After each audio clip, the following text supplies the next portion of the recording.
success in the first half, and then I think in the second half you guys got a total of 3 completed passes. What do you think has been the difference from the first half to the second half the last couple of weeks? Um, well, I'd say just like execution, just maybe like just dip down a little bit more in the second half.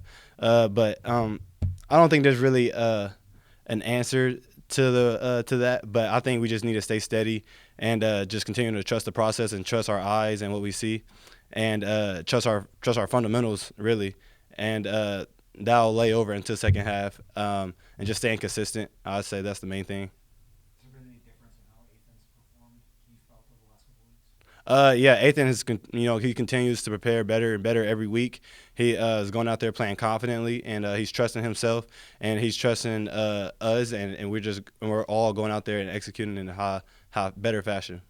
Daniel, how helpful was the use of motion and formations? You guys had to get separation and create cleaner releases in that game. Right, we're kind of just messing with the DB's rules a little bit. Testing their eyes, testing their think boxes, making them think faster. Kind of putting the stress on them. Not making anything easier. Just with linebackers and everything crossing the line of scrimmage. Just putting stress on the defense is kind of what that is.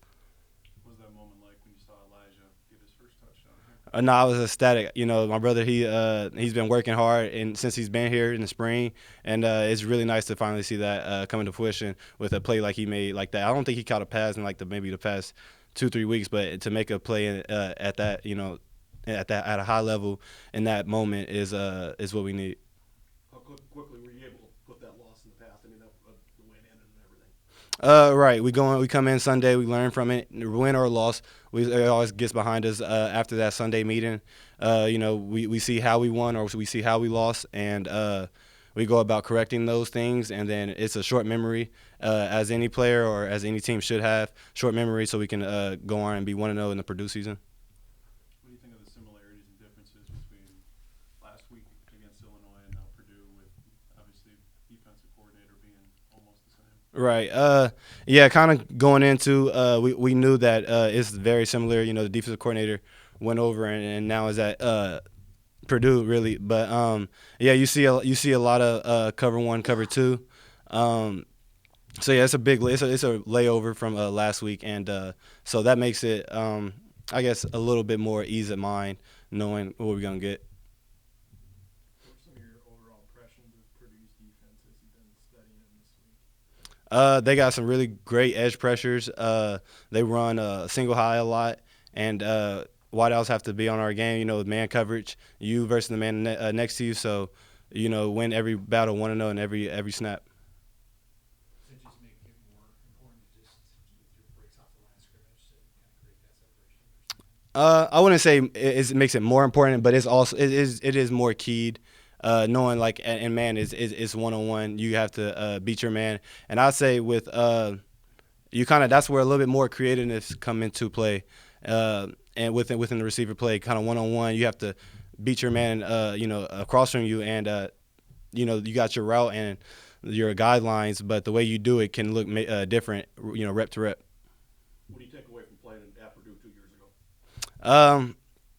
I probably don't have the best memory of 2 years ago playing against Purdue, but I think I do remember that was the game when Noob had that game-sealing interception, and that was a big moment, and that's kind of like the main thing I first think of when we came out with the dub, and it'll be nice to go out there and play again. It'll be a nice day.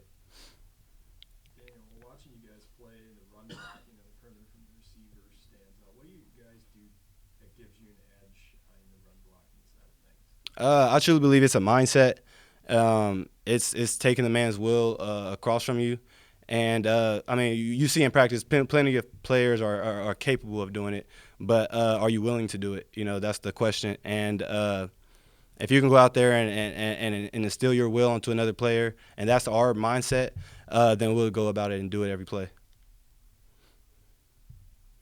Anything else for Daniel? All right, thanks, Daniel. Awesome, thank you. White? Ethan, what do you feel like has been key for you the last couple of weeks as far as just kind of getting in the early rhythm for you? Yeah, I think preparation, confidence, going out there and executing the game plan. I think that's something that's been one of my top priorities, just executing the game plan, not seeing ghost, seeing what I've seen on film, and just executing. You're 22 of 29 the last two first halves, and then the last two second halves, it's 3 of 15. What has been the difference in the first half versus the second half last couple of weeks? Yeah, I think we have to accelerate in the middle and finish strong. Unfortunately, I haven't done that in the second half. That falls on me. I gotta come out, be more accurate. I gotta come out, with our adjustments and other teams' adjustments. Still execute the game plan. I know where to go. It's about putting the ball in the right place. And yeah, I just gotta put the ball in the right place. So. Yeah, I mean that builds throughout the whole off season. I think that we worked so much together throughout the entire off season that it's clicking for us on the field. But that's because of the work we put in. Not necessarily during the games, but not even practice, just by ourselves working out together. So yeah. Elijah got his first touchdown pass last week. How happy were you for him to make the play? I was extremely happy for him because he's a great player. He's got tremendous hands. We challenged him. We've been challenging him throughout the past couple of weeks, as an offense, to make big plays because he's a playmaker. So, I mean, I knew as soon as I let it go, I was a little behind him. Could have thrown a better ball once again. But, when you got people around you that make big plays, you're always super confident. So, just throwing the ball up to him, I knew he was going to get that. I knew he was going to come down with it. I got to put the ball in the better spot. But I'm really happy for him. He's going to get more, though, so. Purdue has a couple pass rushers that lead the nation in sacks. What have you seen from them on film? What impresses you? Yeah, number 5 and number 4 were extremely athletic, and so are their interior D linemen. They do a lot of the same things as Illinois, but they also do a lot of different things. They're really disciplined once again. Head coach has done a great job, being a defense coordinator at Illinois last year and now being the head coach, translating, making things a little different, disguising really good. They're a really disciplined football team. We know we have to bring our best. We have to be all in together. We got to come out in the second half. We have to start fast, accelerate in the middle, and finish strong. As an offense, we have not accelerated in the middle, or we have finished strong in some games. We got to make sure that's at the forefront, and we got to execute that. Can you run us through what you saw in that second down pull and then the third down pop pass? Yeah, for sure. That's just all about situations, that 2nd and 7. If I just puncture it, the game's over. I could get away with that in the first and second quarter because there's a lot of time left. But when it's the fourth quarter and the ball's in your hands, the game's on the line, you got to be situationally aware of what's going on around you, what's the down and distance. And I fell short. I didn't puncture. I should have punctured on that 2nd and 7, and then I wouldn't even have to be in that third down situation where I missed that pass. But on a third down, I didn't put the ball on him. That's really been bothering me because normally I'm very situationally aware, and I didn't puncture on that 2nd and 7. But I wish I could take it back, but unfortunately I can't. I just got to learn from it. I got to be better moving forward, especially in those moments. As a player and as a competitor, you want the ball in your hands when the game's on the line, and I live for those moments. And I fell short.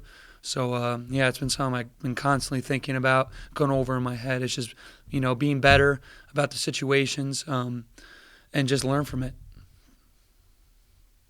Have you seen him from Brad to be able to make some big plays last couple of weeks? Yeah, I mean, I'm just super happy for him and the progress he's made throughout the season. No matter what he's going through, in or outside of the building, he's always putting in 100% of his effort. I'm glad to see him making the plays that he's making. He's, even against Illinois, he made some plays that I was like, whoa. I mean, even blocking-wise and catching-wise, come across the middle a little bit, throw a high ball, he catches it. So I'm really proud of him. He's such a good guy. He's made a lot of progress throughout the year, though, and I'm super excited for him. What's been the message from Harbaugh and Fleck to the offense these last couple of days of practice? Yeah, we just got to start fast, accelerate in the middle, and finish strong, man. That's really it. It's something we have to do as a team. We haven't put together a complete game, and that falls on me as the leader and as the QB. I haven't put together a complete game. That does fall on me, but I'm going to be better. I don't like to say it necessarily. I just like to do it. but I had to come out in the second half. I got to be a better football player. I got to be a better leader. And yeah, we have to put it together, and we will. We will put it together, and that's really the message, is just that we're all in together. We got 3 guaranteed games left, and that's it. I no longer get to see these guys anymore. The season's over after these 3 guaranteed games. So yeah, it's just being together, being positive with each other, and being explosive. Anything else for Athan? All right. Thank you, guys. Been key for the defensive line since the bye week. Rossi, I think, called this defensive line group the most disruptive he's had this time. What do you think has really clicked here recently? I think it's really buying into our rush plan each week. As you saw last week, really in the second half, I feel like the defensive line opened up a lot, and it showed with pressures and sacks.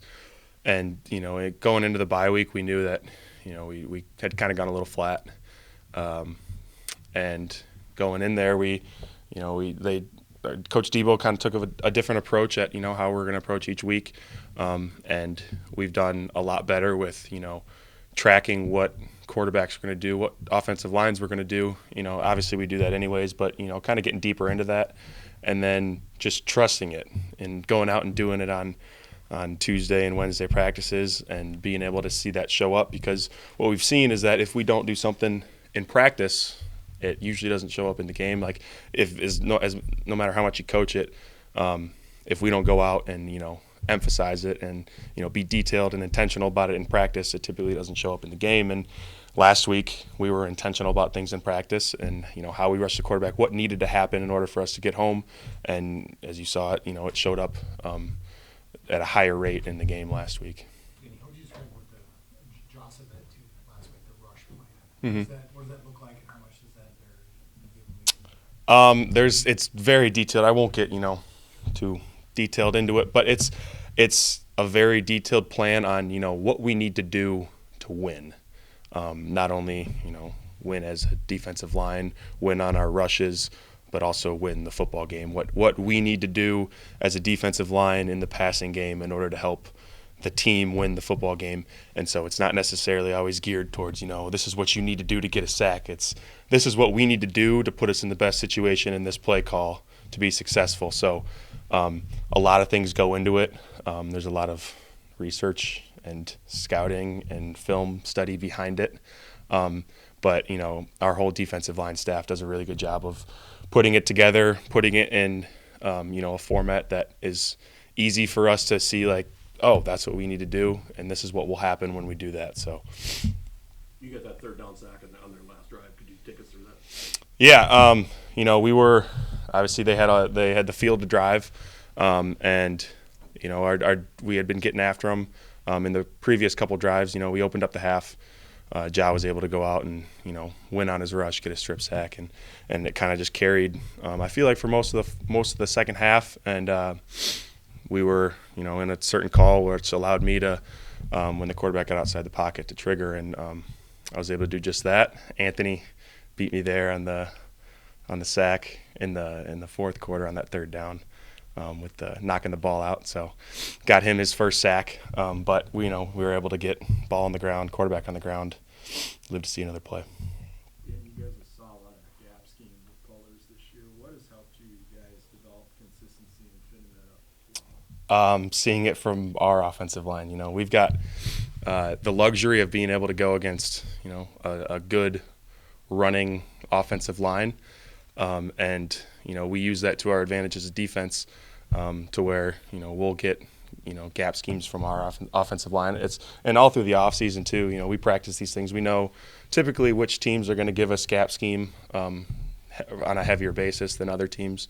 But our offense, during the summer we get a fair, or not the summer, but during the spring and fall camp we get our fair share of gap scheme runs where we're taking on pullers, and our guards hit hard, especially when we're moving guys around and everyone's getting fresh looks. So it prepares us for when you get into week 9, week 10 of the season, you get teams with gap scheme that you can fall back on your training to how it needs to be fit.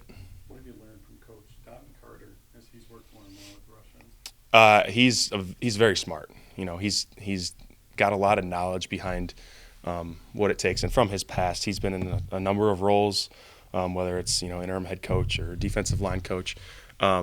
He brings a lot of knowledge to the game, and he has a certain way of looking at the game that he's very detail oriented. When it comes to watching film, I've picked up certain things from him about how to watch film and what to notice from certain players, from offensive lines, from quarterbacks that just help you to not necessarily execute the call, but help you know what to anticipate each and every play.